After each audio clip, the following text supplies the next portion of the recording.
It is not quite the way Narendra Modi wanted to go down in India's electoral history. When he takes oath on June 9, Modi will be only the second Prime Minister in 6 decades to have served a third consecutive terms. Narendra Modi की ख्वाहिश देश के चुनावी इतिहास में जिस कुंभ में अपना नाम दर्ज कराने की थी, एन वैसा नहीं हो पाया। मोदी 9 जून को शपथ लेते हैं। वे 6 दशकों में लगातार तीसरी बार प्रधानमंत्री बनने वाले दूसरे नेता होंगे। That's an outstanding achievement by itself, but for Modi the outcome of election 2024 is seen as a personal setback. बेशक यह अपने आप में एक असाधारण उपलब्धि है, लेकिन मोदी के लिए 2024 के चुनाव के नतीजे किसी निजी झटके की तरह देखे जा रहे हैं। Having led the Bharatiya Janata Party to back-to-back majorities in the 2014 and 2019 general elections, he would have liked to equal the record set by Jawaharlal Nehru, India's first Prime Minister. 2014 और 2019 के आम चुनावों में अपनी अगुवाई में भारतीय जनता पार्टी को लगातार 2 बार बहुमत के बाद वे यही चाहते कि देश के पहले प्रधानमंत्री जवाहरलाल नेहरू के रिकॉर्ड की बराबरी की जाए। Nehru had a hat-trick of Lok Sabha majority for the Congress party in 1952, 1957 and 1962 elections. It was not to be for Modi, who was denied a majority in election 2024. Nehru ने 1952, 1957 और 1962 के चुनावों में कांग्रेस पार्टी के लिए लोकसभा में बहुमत की हैट्रिक बनाई थी, लेकिन मोदी वैसा नहीं कर पाए और 2024 के चुनाव में बहुमत उनसे दूर छिटक गया। When the results of the Lok Sabha election were declared on June 4, the BJP's tally has dropped 20% from 303 seats in 2019 to 240 this time. Lok Sabha चुनाव के नतीजे 4 जून को आए तो भाजपा की सीटें 2019 में 303 से 20% घटकर इस बार 240 पर आ गई। The party was 32 seats short of a simple majority of 272 seats on its own in the 543 strong Lok Sabha. Party अपने दम पर 543 सदस्यों वाले सदन में 272 सीटों के साधारण बहुमत से 32 सीटें पीछे रह गईं। It now has to rely on the 53 seats won by its National Democratic Alliance partners, including the Telugu Desam Party and the Janata Dal United or the JDU, to lay claim to continue ruling the country. उसे सरकार बनाने के लिए 53 सीटें जीतने वाले राष्ट्रीय जनतांत्रिक गठबंधन के सहयोगियों तेलुगु देशम पार्टी और जनता दल यूनाइटेड यानी जदयू पर निर्भर होना पड़ा है। The opposition's Indian National Development Inclusive Alliance, led by the Congress, acquitted itself surprisingly well with a tally of 234 seats. विपक्ष में कांग्रेस के नेतृत्व वाले भारतीय राष्ट्रीय विकासात्मक समावेशी गठबंधन यानी इंडिया ने 234 सीटों के साथ आश्चर्यजनक प्रदर्शन किया। The Congress tally of 99 seats में appear modest compared to the 206 it won in 2009 when it headed the ruling United Progressive Alliance.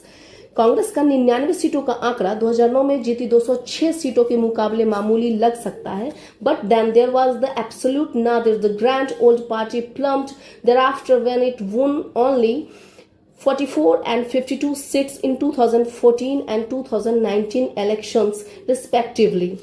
तब वह सत्तारूढ़ संयुक्त प्रगतिशील गठबंधन यूपीए की अगुवा थी, लेकिन उसके बाद देश की सबसे पुरानी पार्टी अपने सबसे बुरे दौर में पहुंच गई। वह 2014 और 2019 के चुनावों में क्रमशः 44 और 52 सीटें ही जीत पाई थी। It has managed to find its way back up from that abyss, almost doubling its tally. इस बार पार्टी उस गढ़ से ऊपर उठने में कामयाब हो गई है और उसने अपनी संख्या लगभग दोगुनी कर ली है।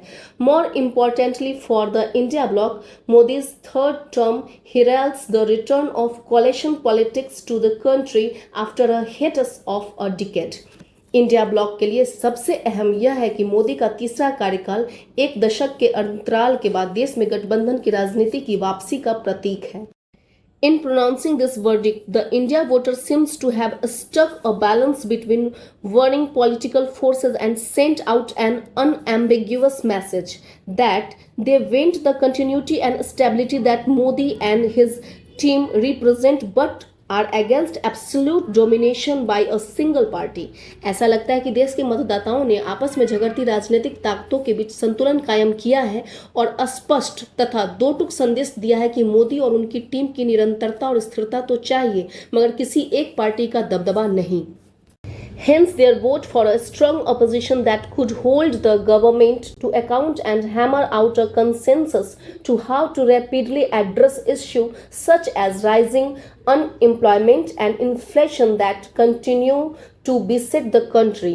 इसीलिए लोगों ने मजबूत विपक्ष के पक्ष में वोट दिया जो सरकार को जवाबदेह ठहरा सके और बढ़ती बेरोजगारी, महंगाई जैसे दुखते मुद्दों के समाधान के लिए आम सहमति बना सके। If Modi was disappointed with the BJP not winning a majority on its own, it doesn't so as he interned the BJP headquarters in Delhi soon after the results were announced and was greeted with a shower of rose petals by the party's supporters. Modi Bhajpa के अपने दम पर बहुमत न जीत पाने से निराश थे, लेकिन नतीजों की घोषणा के बाद जब वे दिल्ली में भाजपा मुख्यालय में दाखिल हुए तो उनका स्वागत फूल बरसाकर किया गया. His address was brief, but he made it clear that he would lead the nation again and work with NDA partners. The NDA's third term will see a new golden chapter in India's development. This is Modi's guarantee. He said it is also strengthens our resolve for a Viksit Bharat. उन्होंने अपने बेहद छोटे से भाषण में साफ कर दिया कि वे फिर देश का नेतृत्व करेंगे और एनडीए के सहयोगियों के साथ मिलकर काम करेंगे. उन्होंने कहा एनडीए के तीसरे कार्यकाल में देश में विकास का नया स्वर्णिम अध्याय दिखेगा. यह मोदी की गारंटी है. यह विकसित भारत के लिए हमारे संकल्प को और भी मजबूत करता है. Will the BJP may not admit it, experts believe that the results do show that Modi's electoral invincibility has been seriously dented. Bhajpa भले स्वीकार न करे, लेकिन जानकारों के मुताबिक नतीजों से मोदी की चुनावी अजेयता की छवि को गहरा झटका लगा है. Especially because he made election 2024 a presidential style campaign, holding over 180 rallies across the country, promising everyone Modi की गारंटी. वजह यह है कि उन्होंने 2024 के चुनाव को राष्ट्रपति शैली का अभियान बना दिया. देश भर में उन्होंने 180 से ज्यादा रैलियां की और मोदी की गारंटी का वादा खुलकर किया. He also set an ambitious target of 370 seats for the BJP and pushed for a super majority of 400 plus along with NDA partners. उन्होंने भाजपा के लिए 370 सीटों और एनडीए के लिए 400 पार का महत्वाकांक्षी लक्ष्य रखा था. Many saw this stemming from his desire to equal Rajiv Gandhi's feat of winning 414 seats for the Congress in 1984. कई लोगों के मुताबिक यह लक्ष्य मोदी की 1984 में राजीव गांधी की अगुवाई में कांग्रेस की 414 सीटों की बराबरी करने की ख्वाहिश का नतीजा था. In the event, the BJP's final tally of 240 seats through creditable seems like a huge calm down. इससे भाजपा की मौजूदा 240 सीटों को ठीक ठाक संख्या बड़ी गिरावट की तरह लगती है. Political analyst Amitabh Tiwari linkens the progress of brand Modi to what management experts consider the 4 stages of a product's life cycle: introduction, growth, maturity and decline. राजनीतिक विशेषज्ञ अमिताभ तिवारी ब्रांड मोदी की प्रगति की तुलना प्रबंधन विशेषज्ञों के किसी उत्पाद के 4 चरणों शुरुआत, विकास, बुलंदी और गिरावट से करते हैं. The election results, he believes, demonstrate that Modi has crossed the maturity stage and it headed for decline. उनके मुताबिक चुनाव नतीजे दिखाते हैं कि मोदी बुलंदी के चरण को पार कर चुके हैं और अब गिरावट की ओर बढ़ रहे हैं. Tiwari bolsters his argument with the post-poll analysis by the Lokniti program of the Delhi-based Center for the Study of Developing Societies, which shows that while Modi remained the leading choice of voters to become Prime Minister, his numbers had declined from 47% in a similar poll in 2019 to 41% now, a drop of 6 percentage points. Tiwari अपने तर्क के पक्ष में दिल्ली स्थित centre for the study of developing societies के लोकनीति कार्यक्रम के चुनाव बाद विश्लेषण की मिसाल देते हैं. उनके मुताबिक मोदी प्रधानमंत्री पद के लिए मतदाताओं की पहली पसंद तो बने हुए हैं, लेकिन 2019 में ऐसे ही सर्वेक्षण में उनकी रेटिंग 47% से घटकर अब 41% आ गई है, यानी 6% अंकों की गिरावट आई है. इसी तरह से आप सभी इस पेज का बोल बोलकर अभ्यास करेंगे.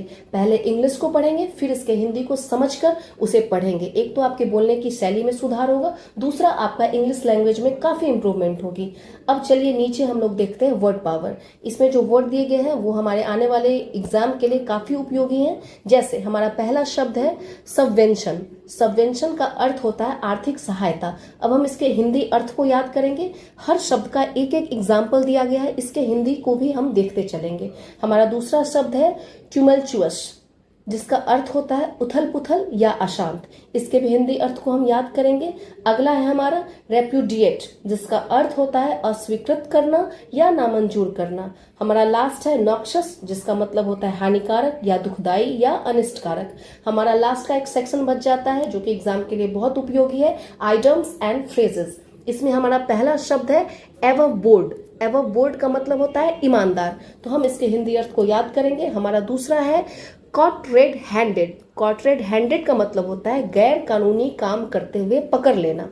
हमारा तीसरा आइटम्स एंड फ्रेजेस है बैंडेड टेरिटरी। बैंडेड टेरिटरी का मतलब होता है ऐसा भौगोलिक क्षेत्र जहां पर कानून लागू करना व्यवहारिक तौर पर नामुमकिन हो, क्योंकि वहां के लोग किसी नियम को नहीं मानते। फोर्थ नंबर पे हमारा बिहाइंड बार्स। बिहाइंड बार्स का मतलब होता है जेल में बंद व्यक्ति। हमारा अगला है in black and white. In black and white का मतलब होता है लिखित रूप में प्रमाण होना। इन ब्लैक एंड व्हाइट लिखित रूप में प्रमाण होना।